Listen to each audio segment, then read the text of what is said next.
में पढ़ा था, क्या महिलाओं के लिए भी क्रांति हुई।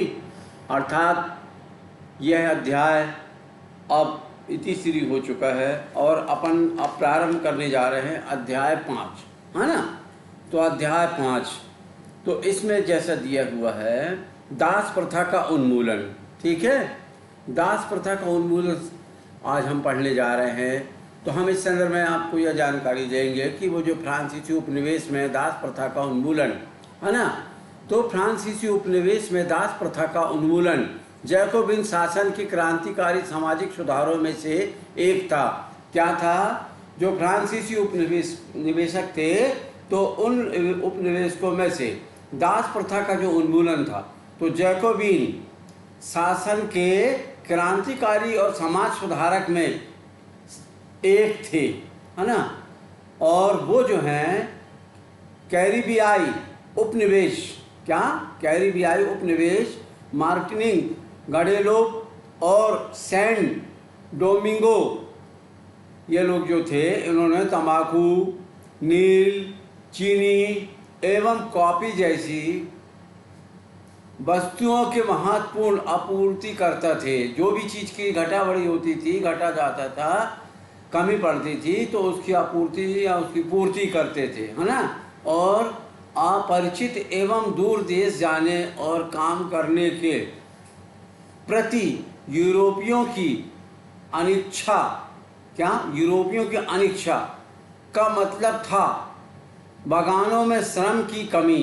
क्या था? जो बागान थे उनमें मजदूरों की कमी।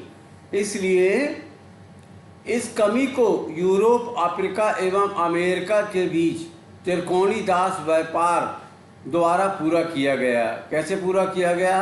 यूरोप, अफ्रीका एवं अमेरिका, यानी ये तीनों देश थे जो यूरोप, अफ्रीका और एवं अमेरिका के बीच त्रिकोणी दास व्यापार द्वारा पूरा किया गया, है ना। और दास व्यापार, जैसा कि अपन अध्ययन करने जा रहे हैं दास प्रथा का उन्मूलन से संबंधित, तो दास व्यापार 17वीं शताब्दी में शुरू हुआ था। कब हुआ था शुरू? 17वीं शताब्दी में शुरू हुआ था। और जो फ्रांसीसी सौदागर थे, जो फ्रांसीसी सौदागर बोर्दे या नानंते बंदरगाह से क्या करते थे? लोग बंदरगाह से अफ्रीका तट पर जहाज ले जाते थे। क्या करते थे? बंदरगाह से अफ्रीका तट पर जहाज ले जाते थे।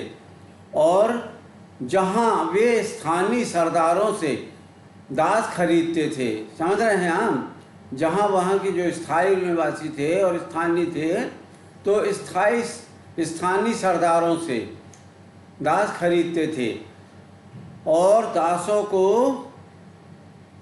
दाग कर एवं हथकड़ियाँ डालकर, दास से तात्पर्य आप समझ रहे हैं ना, ये आगे जो अध्ययन कराने जा रहे हैं कि दासों को दाग कर एवं हथकड़ियाँ डालकर अटलांटिक महासागर के पार कैरिबियाई देशों तक 3 माह की लंबी समुद्री यात्रा के लिए जहाज़ों में ठूस दिया जाता था, है ना। अर्थात कहने का तात्पर्य जो दाग लगाते थे, दाग दिया जाता था, यह हथकड़ियाँ डालकर उन्हें अटलांटिक महासागर के पार कैरिबियाई देशों तक 3 माह की जो लंबी समुद्री यात्रा के लिए जहाज़ों में ठूस दिया जाता था। अर्थात दाग लगाने से तात्पर्य आप समझ रहे होंगे। मैं आपसे पूर्व में क्वेश्चन आने वाले समय में क्वेश्चन करूँगा, हैं, सोमवार तक, है ना, या मंगलवार को, जब भी करना आएगा। परंतु ये जो लंबी यात्रा जो है, लंबी समुद्री यात्रा के लिए जहाज़ों में ठूस दिया जाता था और वहाँ उन्हें बागान मालिकों को भेज दिया जाता था। अपना निशान बनाकर कार्यकर्ताओं को, श्रमिकों को, या जो भी महिला पुरुष रहते थे उनको जो बागान के मालिक होते थे, तो उनको क्या किया जाता था? उन्हें भेज दिया जाता था। और दास श्रम के बल पर यूरोपीय बाजारों में चीनी, कॉफ़ी एवं नील की बढ़ती हुई मांगों को पूरा करना संभव हुआ।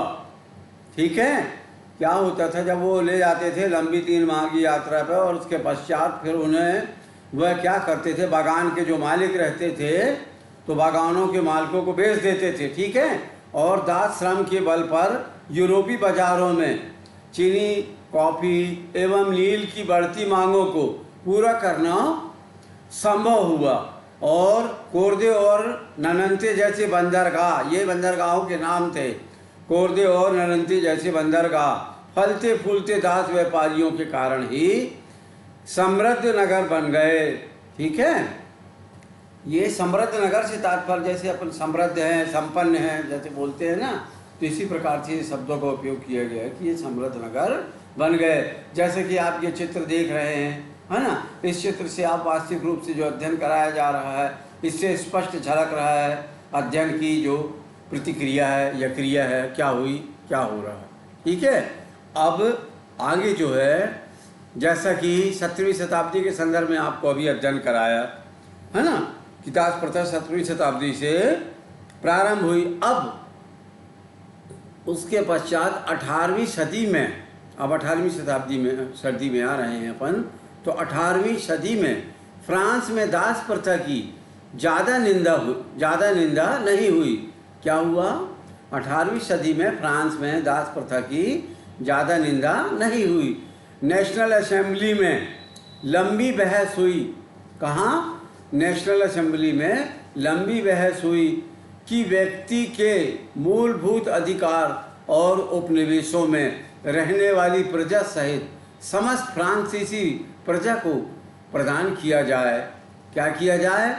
इनकी जो मूलभूत सुविधा थी, इनके अधिकार थे, उनको उपनिवेश में रहने वाली प्रजा सहित समस्त फ्रांसीसी प्रजा को प्रदान किया जाए या दिया जाए या नहीं, परंतु दास व्यापार पर, दास से तात्पर्य समझ रहे हैं आपको, मैंने पूर्व में अभी बताया हूँ, तो परंतु दास प्रथा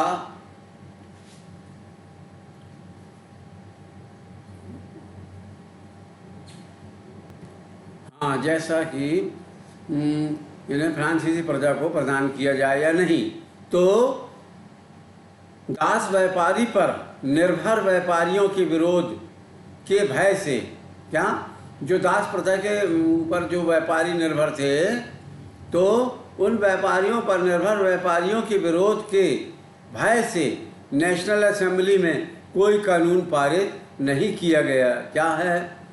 जो परस्पर असेंबली, राष्ट्रीय नेशनल असेंबली में लंबी बहस हुई थी तो लंबी बहस होने के पश्चात उन पर असेंबली में कोई कानून पारित नहीं किया गया। हाँ, क्या हुआ? अंत सन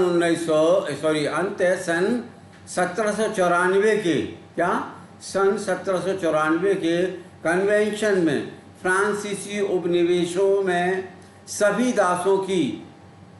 दासों को मुक्ति का कानून पारित कर दिया गया।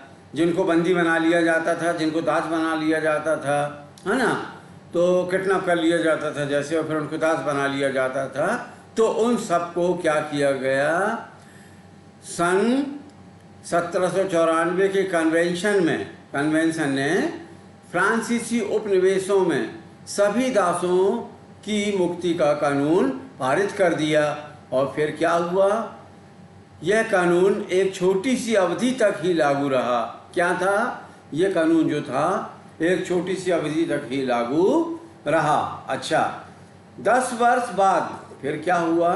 10 वर्ष बाद नेपोलियन ने दास प्रथा पुनः शुरू कर दी। जो नेपोलियन थे, नाम सुना होगा, नेपोलियन बोनापार्ट। इस प्रकार से 10 वर्ष बाद नेपोलियन ने दास प्रथा पुनः चालू कर दी उन्होंने।